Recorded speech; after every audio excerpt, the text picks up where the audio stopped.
Welcome to another episode of the All Tens Podcast. I'm your co-host, Josh West. With me, as always, Clay Harris. And today, Clay, we're continuing our series on the EOS model, taking a deeper dive into each component. And for this episode, we're diving into the vision component. First, for our listeners, what's the vision component all about? Yeah, when we talk about the vision component in the EOS model, we talk about a tool and a discipline there. The first one is the 8 questions, which are the 8 questions that are answered on the VTO. And the second kind of discipline there is shared by all. Those are the two kind of components of the vision, 2 parts of the vision component. And when you've answered all 8 questions and the leadership team is aligned and clear on what the answers are, and the entire company has heard those answers, believes in them, wants to be a part of them, and is pushing you towards making them come true, that's 100% strong in the vision component. This episode of the All Tens Podcast is powered by Stretty, the EOS software people love. With EOS Pure Tools, plus additional collaboration and communication tools, you can run on EOS and execute on daily work all in one place. Learn more at Stretty.com. That's STRETY.com. And Clay, we've done episodes prior on each of those specific questions, and our listeners, I think, have a very good understanding of all of that. But to get into it in terms of what we're seeing with our clients, where are people really succeeding here? And what do you find that teams really nail related to the vision component? And where do they tend to struggle or leave a bit of meat on the bone, if you will? Man, I think that there's kind of 2 tranches, and you tell me if this kind of reflects your experience, but there's kind of like 2 different groups. The first group is the one that kind of answers all the 8 questions really well, but then they kind of just stop thinking about it.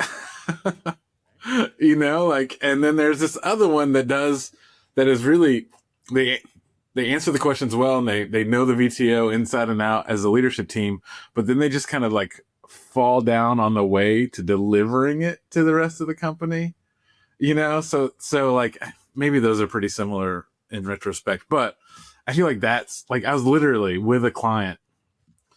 I was with the management team of a client last week, and I whipped out the VTO, and this is a company that's been running on EOS for a while. And I ripped out the VTO, and I could just tell that for some of the managers in the room, the people who lead the employees, like some of them had seen it before, and like they kind of knew the answers to the questions, but they had never just been presented it as a thing. They got bits and pieces, but it never got contextualized. It never got put together for them. I don't know. Does that sound familiar to you? Or it definitely resonates with me, because they answer the 8 questions through the exercise that we lead them through in session. Yeah. So that work definitely gets done. I find where there's, shall we say, room for improvement is in that discipline of shared by all. And specifically, the question is very simple. Did you hold a state of the company meeting? Did we refresh everyone on it? So as you mentioned, we pull out the VTO in session, and all of a sudden some people are looking at it like it's the first time they've seen it, or, oh, it's this ancient relic that we've got to dust off. Like, what's this thing?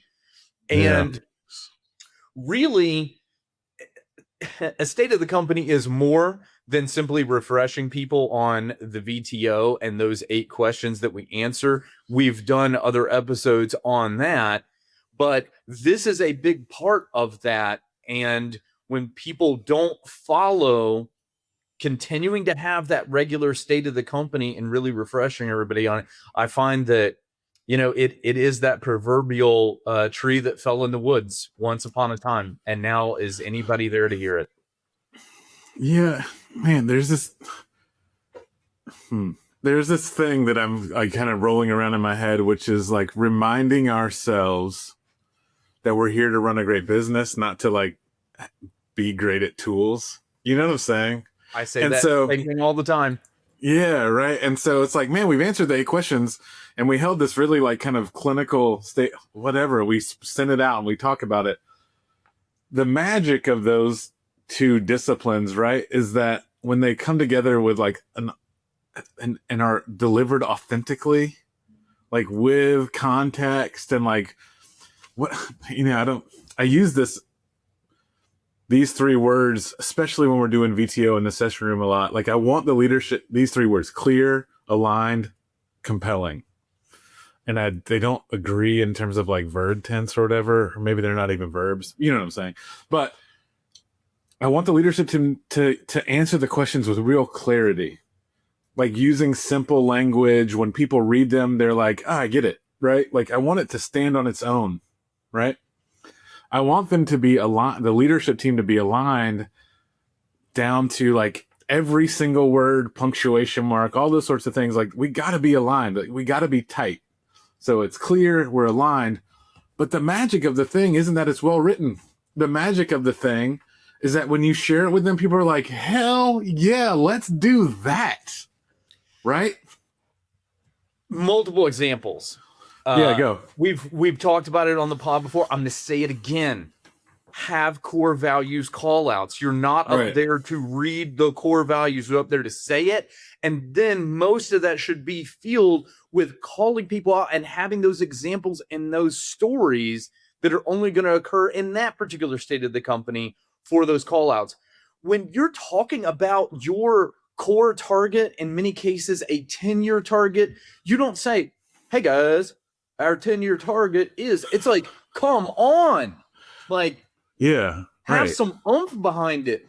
In the room, when we're reviewing VTO and we review the 3-year picture, I know I've shared this before, I get everyone to close their eyes and I read it in an impassioned way to them. And on the fly, for those bullet points, I turn it into more of a story as I read it.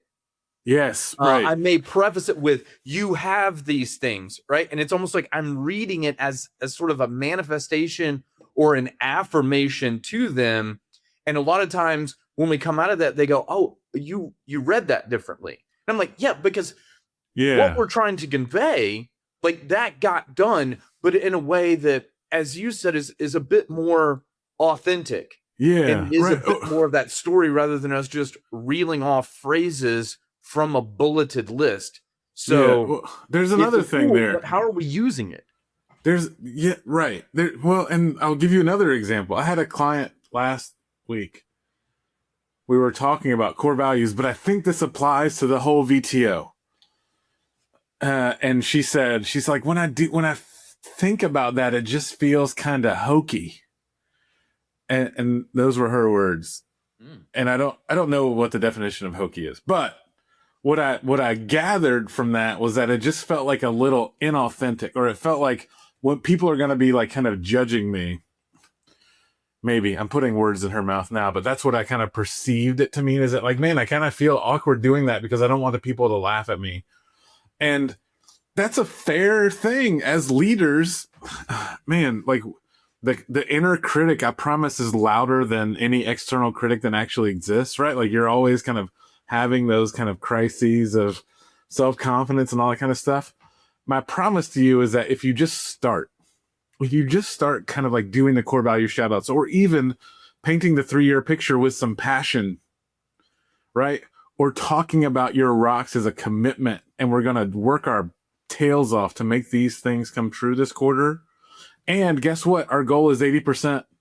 Because if we get 100% every quarter, we're just sandbagging. Whatever it is, any component of that VTO, any of those 8 questions, when you talk about them, however you make them come to life, just like anything new, it'll feel a little awkward at first.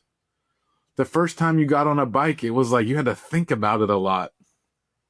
But if you practice, if you keep doing it, if you keep building the habits that make the VTO come to life in the organization, it'll start to get easier and easier, and it'll move from awkward, hokey effort is obvious to natural. Your authentic way of conveying that stuff will come out. And this fun thing happens where they start believing in the VTO and in you kind of all together, right? Like there's this thing that happens where when you're painting a compelling vision of the future, you're sharing with them the commitments that you've made for the year or the quarter, and you prove to them that you can get them done, like, holy shit, that's some magical stuff where it's like this person has a crazy idea and they're also holding themselves accountable, and that leadership team is tight and they're doing the things that they say they're going to do. That's the magic of shared by all. It's not just like a state of the company meeting, although that is a key ingredient. It's not just that. Thanksgiving is not just turkey. It's all that stuff on the plate. Absolutely. Glad I worked in Thanksgiving reference into the podcast. I think this is our first one. Let's go. No, I made clear how I felt about the Friday after Thanksgiving on a prior Oh, that's right. I forgot about that. That's right. You know, I'll end my portion of this episode with several nuggets to really dive in where I feel teams could go a bit further with certain aspects of the VTO, specifically in the marketing strategy section.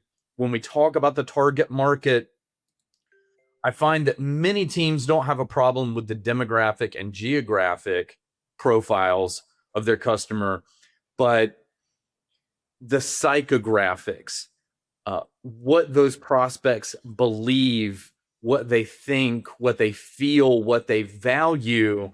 I think that there is really a lot of value there in getting very clear on where your prospect and your ideal customer stands psychographically as it relates to your product or service. Additionally, I've seen some teams, and not every business, this doesn't apply to every business, but for those where a proven process makes sense, when they actually do have that one-page diagram, everyone who's done one and done one well raves about how well it helps them in the marketing and sales process. I think that's an area where I'd really like to see people lean into that aspect of the VTO a bit more. What do you got, Clay? Yeah. I'll double down on that. Like that, especially the proven process part. That is a thing where you're kind of it's really simple, but if you can nail that, then it's a really great alignment tool of what we expect the customer to experience. And that's just one of the questions on the VTO. So I'm going to make an offer on your behalf, Josh. If our listeners want to have some feedback on their VTO or how they deliver a state of the company, call us. We'll take as much time as it takes to help you figure out where your VTO is landing and where it isn't, or maybe more importantly, where your delivery of that during a state of the company is or isn't landing. Josh, you good with that? I'm totally good with that, Clay. Happy to help. Yeah, so link in bio or whatever the kids say these days, but we'll put a link for our calendars when we post this episode because I think it's that important. Vision's the number one. It's the first stop when we review the model because it's the foundational stuff and you got to nail it. So anyway, I think it's going to wrap it up for today's episode. Thanks everybody for listening. My name is Clay. His name is Josh. We're both EOS implementers and we love helping business leaders get everything they want out of their business. Please subscribe to the podcast if you like what you've heard, and we'll see you next time. Bye, Josh. Bye, Clay.